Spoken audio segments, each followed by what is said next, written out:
There have been large explosions in the Ukrainian capital Kyiv as the Russian attack on the country enters its second week. BBC correspondents say the blasts could be heard from 2 stories underground in their bunker. Kyiv remains in Ukrainian control, but the southern port of Kherson has become the first major city to be taken. The mayor there said Russian troops had forced their way into the city council building. He had urged them not to shoot at civilians, saying there were no Ukrainian forces in the city.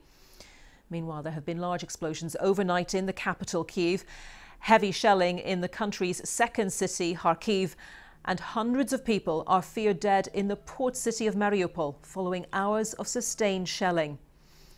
Meanwhile, UK military intelligence says the huge Russian convoy that's about 30 kilometers from the heart of the Ukrainian capital has been held up by local resistance, mechanical problems and congestion. And the UN says 1 million refugees have now left Ukraine since the Russian invasion began. Most have gone to neighbouring countries. An investigation into possible war crimes in Ukraine has begun by the International Criminal Court in The Hague after 39 nations called for an inquiry. And the International Paralympic Committee has said Russian and Belarusian athletes will be banned from the Winter Paralympics, which start in Beijing on Friday. Let's begin this hour by taking an overview of the current situation in Ukraine. Here's a look at a map. There are still conflicting reports from sources on the ground in this conflict, but so far these areas in red are those which are largely controlled by Russian forces. We'll have more analysis in a moment, but first, Mark Lobel with this update. Another act of aggression caught on camera in the capital Kyiv at the end of a live broadcast. What the hell was that? CBS's Charlie Daggeter describing the moment as 2 of the largest explosions he'd ever experienced. The blasts reportedly went off in the city centre and close to a metro station at around 2 in the morning. They came hours after Russian forces took the strategic port city of Kherson. The mayor of the first major city to fall said he was visited by armed visitors. He simply asked them not to shoot people. The Russians plan to set up a military administration there. Anyone staying must abide by a daily curfew and only walk outside alone. The brutal assault on Ukraine's second largest city, Kharkiv, continues too. To its south, another strategic port city, Mariupol, is also under heavy attack, despite Russian promises not to target cities or civilians. Its mayor says the Russians are intent on destroying them.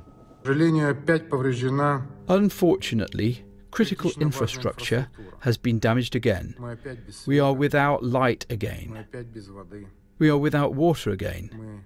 We continue to remain without heat.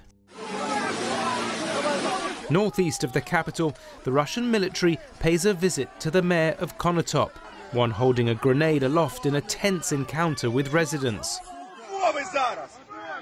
Their ultimatum, passed on by the mayor to residents, is surrender or face being fired upon from afar. Most appear to want to fight on. In a video message released on Wednesday night from an undisclosed location, Ukraine's president urges all Ukrainians to resist the Russian occupation. We are a nation that broke the enemy's plans in a week. Plans written for years, sneaky, full of hatred for our country, our people. At times, Russia's faced embarrassment, whether it's a multi-million-dollar Russian anti-aircraft system towed away by farmers, or Ukrainian men joyriding on a working Russian tank. In battle, Russia says 498 of its troops have been killed and a further 1,597 injured. Ukraine reports more than 2,000 civilians have died so far. The International Criminal Court has opened a war crimes investigation into Russia's invasion of Ukraine after receiving requests from 39 states. A week on, 1 city down, many Ukrainians stay and fight on, as the UN says the number of refugees fleeing Ukraine has now reached 1 million. Mark Lobel, BBC News.